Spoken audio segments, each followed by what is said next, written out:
दोस्तों, यह कहानी प्राचीन भारत के समय की है। आज के समय में हमारा देश तो आजाद हो चुका है। हम स्वतंत्र हैं, कहीं भी और जा सकते हैं, लेकिन हमारा मन स्वतंत्र नहीं है, वह हमेशा गुलाम बना रहता है।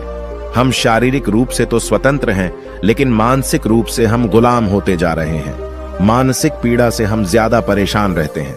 तो आज की यह सच्ची घटना आपके दिमाग की गुलामी को अवश्य दूर कर देगी।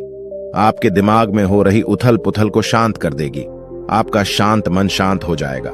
दोस्तों, एक बार की बात है, निचले हिमालय की पहाड़ियों में बसे एक छोटे से गांव में निर्मल नाम का एक जवान युवक रहता था। निर्मल अपने गुस्सैल स्वभाव और शांत मन के लिए पूरे गांव में प्रसिद्ध था। वह बहुत ही गुस्से वाला युवक था। उसका मन एक जगह पर कभी टिकता ही नहीं था। उसका मन हर समय विचारों से भरा रहता था। विचारों के इस तूफान ने उसके मन को पूरी तरह से अशांत कर रखा था। शांति तो जैसे उसके जीवन से गायब ही हो गई थी। वह हर समय अपने विचारों में खोया रहता था और एक तनावपूर्ण जीवन जी रहा था। अपने अशांत मन और गुस्सैल स्वभाव की वजह से उसके घर वाले और गांव के लोगों से भी उसके संबंध अच्छे नहीं थे, जिस वजह से वह खुद को और भी ज्यादा अकेला व अपमानित महसूस करता था। ऐसी अवस्था में वह और भी ज्यादा मानसिक तनाव की स्थिति में रहने लग जाता था। ऐसे ही एक दिन निर्मल मन गिराए हुए गांव से बाहर बगीचे की तरफ जा रहा था। उसका किसी से बात करने का मन भी नहीं हो रहा था, क्योंकि वह अपनी जिंदगी से और शांत मन से बहुत ही ज्यादा परेशान था। उसे कुछ भी समझ में नहीं आ रहा था कि अब उसे क्या करना चाहिए। गांव से बाहर बगीचे में वह हर बार की तरह अपने दोस्तों से मिलकर अपनी बातें उन्हें बताया करता था। आज वह उसी बगीचे में गया तो उसके दोस्तों ने पूछा कि निर्मल, आज तुम बहुत ज्यादा ही निराश हो, इतना परेशान हो। क्यों नहीं तुम उस पहाड़ी के पीछे एक आश्रम है, उसमें एक बौद्ध महात्मा रहते हैं, वह बहुत ही ज्ञानी हैं। क्यों नहीं तुम उनके पास जाते हो, वह तुम्हारी सारी समस्याएं दूर कर देंगे। अपने दोस्त की बात मानकर निर्मल उन बौद्ध महात्मा से मिलने अगले दिन सुबह के समय ही अपने घर से निकल पड़ा। जब वह सुबह वहां पर पहुंचा तो उसने उन बौद्ध महात्मा को देखा कि वह सुबह के समय आश्रम में लगे पौधे को पानी दे रहे थे। चारों तरफ चिड़ियों की चहचहाहट से आश्रम का वातावरण सुबह के समय बिल्कुल खिल उठा था। पौधे को पानी देने के बाद वह महात्मा एक पेड़ के नीचे ध्यान की अवस्था में बैठ गए। बौद्ध भिक्षु के चेहरे से एक शांति झलक रही थी। इस असीम शांति ने निर्मल को बौद्ध भिक्षु की ओर आकर्षित कर लिया। जब निर्मल बौद्ध भिक्षु के निकट पहुंचा तो उसने उनके चारों तरफ एक सकारात्मक ऊर्जा का अनुभव किया। निर्मल को यह महसूस हुआ कि इस अद्भुत शांति और सकारात्मक ऊर्जा का स्रोत कहीं न कहीं बौद्ध भिक्षु के भीतर ही है। इसीलिए वहीं बैठकर बौद्ध भिक्षु की आंख खुलने का इंतजार करने लगा। थोड़ी देर बाद जब बौद्ध भिक्षु ने अपनी आंखें खोली तो उन्होंने अपने सामने एक जवान लड़के को बैठा पाया, जो कि काफी तनावग्रस्त और नकारात्मक भावनाओं से भरा हुआ लग रहा था। निर्मल ने बौद्ध भिक्षु की ओर लालसा भरी नजरों से देखा और बड़े आदर भाव से कहा, हे मुनिवर, मेरा मन बहुत ही अशांत हो गया है। मेरे मन के विचार मुझे खाए जा रहे हैं। मैं एक क्षण के लिए भी शांति का अनुभव नहीं कर पा रहा हूं। इस वजह से हर समय मैं बहुत ही गुस्से में रहता हूं। थोड़ी सी बात पर हम गुस्से से उत्तेजित हो जाते हैं। किसी की बात मुझे नहीं लगती। कृपया क्या आप मुझे सिखा सकते हैं कि मैं अपने इस अशांत मन को शांत कैसे करूं? गुरुदेव, कोई उपाय बताइए मुझे। बौद्ध भिक्षु ने निर्मल के दर्द को समझते हुए उसकी ओर देखा और कहा, मेरे प्यारे बच्चे, तो तुम भी अपने मन की चाबी किसी दूसरे के हाथ में दे दिए हो और आज तुम भी गुलाम हो गए हो। निर्मल को महात्मा की बात कुछ समझ में नहीं आई। उसने कहा, गुरुवर, यह मन का गुलाम और चाबी क्या है? कृपया मुझे विस्तार से समझाएं। बौद्ध महात्मा ने कहा, निर्मल, मैं तुम्हें एक कहानी सुनाना चाहता हूं। इस कहानी में मानसिक शांति और खुशहाली के सारे रहस्य छुपे हुए हैं। क्या तुम इस कहानी को सुनना चाहोगे? निर्मल ने हां करके अपना सर हिला दिया और पूरी एकाग्रता के साथ कहानी सुनने को तैयार हो गया। उसके अंदर की उत्सुकता अब अपने चरम पर थी। बौद्ध भिक्षु ने कहानी सुनानी शुरू की। बहुत समय पहले की बात है। एक नगर में संता सिंह नाम का एक आदमी रहता था। संता बहुत ही महत्वाकांक्षी व्यक्ति था। उसके हर काम में लोगों से ही सुनने मिलती थी। लोग उसकी और उसके काम की खूब तारीफ किया करते थे। अगर उसे किसी काम में असफलता या लोगों से बुराई सुनने को मिलती थी तो वह घर, चिंता और तनाव में चला जाता था। वह छोटी छोटी बातों पर बहुत ही परेशान हो जाता था। उसका मानना था कि सफलता और भौतिक संपत्ति उसे मनचाहा सुख देती है। लेकिन संता सिंह जितना ही सफलता और तारीफ के पीछे भागता रहता था, वह उतनी ही गहरी मानसिक तनाव में डूबता जा रहा था। जब उसके काम की कोई तारीफ नहीं करता था तो वह बहुत ही ज्यादा परेशान हो जाता था। एक दिन अचानक ही उसका सामना उस समय की एक बहुत ही प्रसिद्ध बौद्ध भिक्षु से हुआ, जिनका नाम महाकौशल था। महाकौशल अपने हजारों शिष्यों को ध्यान साधना की शिक्षा दिया करते थे और वह खुद भी एक बहुत ही बड़े ध्यानी और आत्मज्ञानी व्यक्ति थे। महाकौशल की अद्भुत एकाग्रता और स्थिर शांत चित्त से प्रभावित होकर संता ने उन्हें अपनी भटकते मन को शांत करने का तरीका जानना चाहा। संता ने कहा, हे महात्मा, मैं हमेशा सफलता के पीछे भागता रहता हूं और लगातार और भी अधिक पाने के लिए प्रयास करता रहता हूं, फिर भी मुझे कोई स्थायी संतोष नहीं मिल पाता।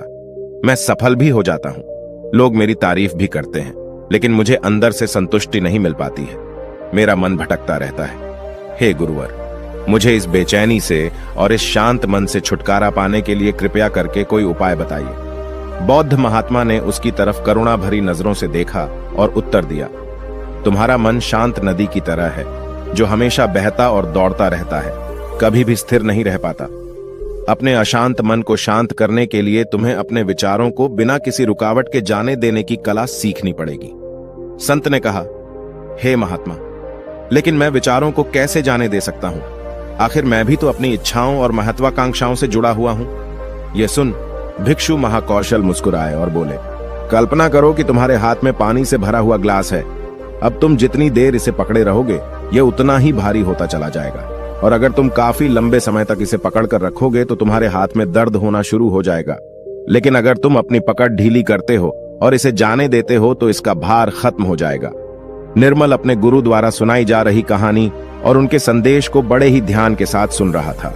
वह समझ रहा था कि अपने विचारों और इच्छाओं से चिपके रहना ही उसके अशांत मन का कारण है। यह भी एक कारण है जिसकी वजह से उसका मन अशांत है, क्योंकि निर्मल भी संत की तरह ही विचारों को पकड़ कर रखता है। छोटी छोटी बातों पर बार बार विचार करता रहता है, जिससे संता की तरह ही उसका मन भी बेचैन रहता है। गुरु कहानी सुनाने जा रहा था और निर्मल सुनते जा रहा था। गुरु ने कहा, बौद्ध भिक्षु, महाकौशल की बातें उस संता को बड़े ही अच्छे से समझ में आ रही थी। बौद्ध भिक्षु महाकौशल की सलाह को मानते हुए संत अपने विचारों को जाने देने का अभ्यास करना शुरू कर दिया। वह अपने विचारों और भावनाओं को बिना किसी पूर्व निर्णय के जाने देता। संत के मन में बस विचार आते और थोड़ी देर उसके दिमाग में रहते और फिर चले जाते, क्योंकि वह उन विचारों को अपने दिमाग में बैठने नहीं देता था। जब विचारों को दिमाग में बैठने की कोई जगह नहीं मिलेगी तो विचार खुद ब खुद अपने आप चले जाएंगे। महाकौशल भिक्षु ने कहा, इंसान बेवजह अपने विचारों को अपने दिमाग में बैठने की जगह दे देता है। वह जितना ज्यादा किसी बात पर विचार करेगा, उसके दिमाग पर विचार उतना ही गहरा असर डालता चला जाएगा, अर्थात उतना ही जगह बनाता चला जाएगा। क्योंकि इंसान जितना ज्यादा विचार करेगा, विचार उसके दिमाग में उतना ही ज्यादा जगह बना लेगा, और जब विचार जगह बना लेता है तो वह जल्दी दिमाग से निकलता नहीं है। महाकौशल भिक्षुक ने संता से कहा कि जो चीजें घटित हो चुकी हैं, जो घटनाएं घटित हो चुकी, या जो कुछ तुम्हारी जिंदगी में हो चुका है, तुम्हारे साथ चाहे वह कितना भी बुरा क्यों ना हुआ हो, अगर अब आप उन विचारों को अपने दिमाग में बैठने देंगे, उन पर विचार करेंगे, तो आपका दिमाग कभी भी शांत नहीं रहेगा, क्योंकि जो घटनाएं घटित हो चुकी हैं उसे आप बदल नहीं सकते हैं। चाहे मैं कहूं कि जैसे बारिश हो रही है, यह भी एक घटना ही है। अब बारिश हो चुकी है और हम सोचे ना हुई होती तो ज्यादा सही रहता, तो इस बात का कोई मतलब नहीं रह जाता। अब बारिश हो चुकी है, अब तो जो होना था हो गया है। उसी तरह से अगर आपकी भी जिंदगी में कुछ बुरा हो गया हो तो अब वह बुरा तो हो चुका है। अगर आप अब उस बात पर जितना ज्यादा जोर देंगे तो वह आपके दिमाग में उतना ही ज्यादा जगह बनाता चला जाएगा। इसलिए संता, ऐसे समय में अगर आपके दिमाग में बहुत सारे विचार आ रहे हैं, आपके दिमाग को शांत कर दे रहे हैं, तो आप उस पर विचार मत कीजिए। बस उन विचारों को आने दीजिए और उस पर आप ज्यादा सोचिए नहीं। विचार आएंगे और थोड़ी देर बाद चले जाएंगे। जब उन्हें आपके दिमाग में बैठने की जगह नहीं मिलेगी तो खुद ब खुद विचार आपके दिमाग से दूर होते जाएंगे और आप फालतू की बकवास से अपने आप को बचा लेंगे।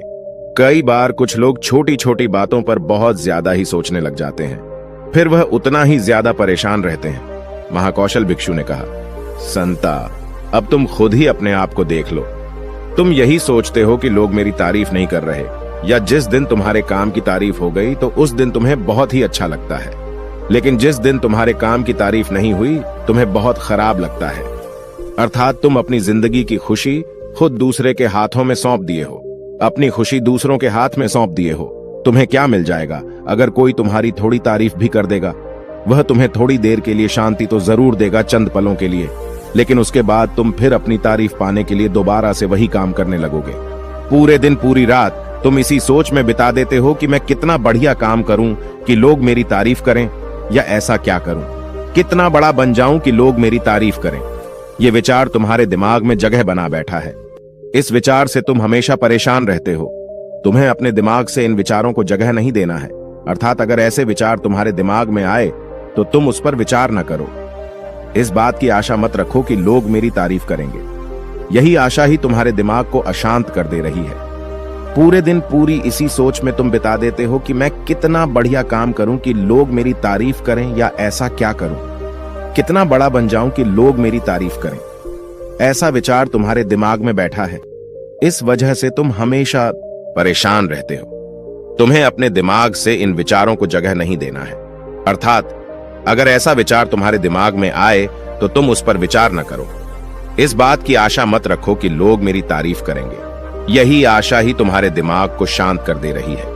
अशांत मन का यह भी बहुत बड़ा कारण होता है कि किसी से बहुत आशा लगा लेना, किसी से बहुत उम्मीद रखना, क्योंकि उम्मीद रखना भी तुम्हारे मन को एक दिन शांत जरूर कर देगी। जरूरी नहीं कि तुम्हारी हर उम्मीद पूरी हो, और जरूरी यह भी नहीं कि तुमने जिससे उम्मीद लगाया है वह तुम्हारी उम्मीद पर खरा उतरे, क्योंकि उम्मीद एक दिन जरूर टूटती है, और जब उम्मीद टूटेगी तो तुम्हें दुख होगा, तुम्हें बहुत दर्द होगा, तुम्हारा फिर अशांत हो जाएगा, तुम गहरे दुख में डूब जाओगे। इसलिए किसी से बहुत ही उम्मीद मत रखना।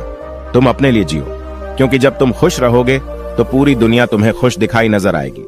वह तुम्हारी अपनी खुशी है, इसे तुम अपने हाथों में रखो, क्योंकि इस दुनिया में तुम अकेले आए हो और अकेले ही जाना है, तो अपनी जिंदगी अपने हिसाब से जियो। लोग सबसे ज्यादा इसलिए परेशान रहते हैं क्योंकि वह सोचते हैं कि दुनिया क्या कहेगी, लोग क्या कहेंगे, भविष्य मेरा कैसा होगा, उसने मुझे आज ऐसा कह दिया। यही सब विचार उसके दिमाग में जगह बना लेते हैं, और जब विचार जगह बना लेते हैं, आपके दिमाग में बैठने की जगह उन विचारों को मिल जाती है, तो वे उतनी आसानी से आपके दिमाग से नहीं निकलेंगे। आप कितना भी पूजा पाठ क्यों न कर लें, आपका दिमाग शांत ही रहेगा। संता ने कहा, गुरुवर, मेरे साथ भी ऐसा ही हो रहा है। मैं यही सोचता हूं कि पूजा पाठ कर लूं तो मेरा दिमाग शांत हो जाए, लेकिन यह शांत होता ही नहीं। जब तक मैं पूजा पाठ करता हूं तब तक तो मुझे शांति मिल जाती है, लेकिन फिर उसके बाद मेरे दिमाग में वही सब विचार आने लगते हैं। महाकौशल भिक्षुक ने कहा, संत, अपने आप को जागरूक करो, समझो इस बात को कि असली शांति किस तरीके से प्राप्त की जा सकती है। पूजा पाठ तो तुम्हारी नित्य प्रतिदिन की क्रिया है, इससे तुम्हारा दिमाग शांत नहीं होने वाला है जब तक कि तुम ध्यान में बैठकर अपने विचारों को समझने का प्रयास नहीं करोगे, अपने आप को जागरूक नहीं करोगे कि कौन से विचार हमारे लिए अच्छे हैं और कौन से विचार हमारे लिए बुरे हैं। विचारों को अपने दिमाग में आने दो और उन्हें जाने दो, उन्हें जगह मत दो। अर्थात उन विचारों पर ज्यादा जोर मत दो, और अपनी आजादी की चाबी अपने हाथ में रखो, किसी के हाथ में मत रखो, वरना तुम कभी स्वतंत्र नहीं रह पाओगे। शारीरिक रूप से तो तुम आजाद हो, लेकिन आंतरिक रूप से तुम गुलाम हो। आंतरिक रूप से भी खुश होने का प्रयास करो, आंतरिक रूप से भी खुद को स्वतंत्र रखो। अपने स्वतंत्र होने की चाबी अपने हाथ में रखो। यह दुनिया है, इसका काम है बोलना बोलकर आपको परेशान करना। जितना आप इस बात से परेशान होंगे, लोगों को और मजा आता जाएगा। वे तुम्हें और ज्यादा परेशान करने की कोशिश करेंगे। तुम्हारी आंतरिक स्वतंत्रता रूपी चाबी को वह तुमसे छीनने का प्रयास करेंगे। इसलिए अपनी चाबी किसी को मत दो। इस दुनिया में कुछ भी स्थायी नहीं है, सब कुछ बदलता रहता है। एक समय के बाद सब कुछ बदल जाता है। एक दिन तुम्हारे चाहने भी तुमसे दूर हो जाएंगे, फिर कोई और आएगा। आज तुम यहां हो मेरे सामने, कल तुम कहीं और होगे। जब इस दुनिया में कुछ भी स्थायी नहीं है, सब कुछ बदलने वाला है, तो तुम अपने दिमाग में विचारों को क्यों स्थायी जगह दे रहे हो? ऐसे विचारों को क्यों तुम बार बार सोच रहे हो? खुद को स्वतंत्र रखो, अंदर से भी और बाहर से भी। अंदर से स्वतंत्र रखना बहुत ज्यादा जरूरी होता है। महाकौशल की बात सुनकर संता को सब उत्तर मिल चुका था। इधर गुरु ने कहानी का अंत किया और कुछ देर शांत होकर निर्मल से पूछा, निर्मल, कुछ समझ में आया तो? उत्तर मिला कि नहीं, निर्मल तो मानव एक मूर्ति के समान। वह गुरु को एकटक देखता ही जा रहा था। उसके मुख से कुछ भी निकल नहीं रहा था, क्योंकि ऐसी बातें आज से पहले वह कभी किसी के मुख से सुनी नहीं थी, या ऐसी कहानी अपने गुरु के मुख से सुनी कि जो शायद उसे जीवन की सच्चाई बता गई, शायद उसे जीवन का रहस्य भी पता चल गया। वह बिल्कुल मौन हो गया था। कुछ देर बाद निर्मल ने अपनी चुप्पी तोड़ी और कहा, हे गुरुदेव, मेरा कोई प्रश्न नहीं बचा है। अब आपसे विनम्र निवेदन है कि मैं भी आपके साथ इसमें कुछ दिनों के लिए रहना चाहता हूं। मुझे तो इस दुनिया की काफी सच्चाई पता चल गई और मैं आपके साथ रहकर खुद को भी जानने का प्रयास करूंगा और लोगों को भी इस शब्द के बारे में बताऊंगा, इस रहस्य के बारे में उन्हें भी बताऊंगा। आज की कहानी बस इतना ही। मुझे उम्मीद है ये कहानी आपको जरूर पसंद आई होगी और आप पहली बार हैं तो मेरे से जुड़ने के लिए इस चैनल को सब्सक्राइब करना मत भूलिएगा।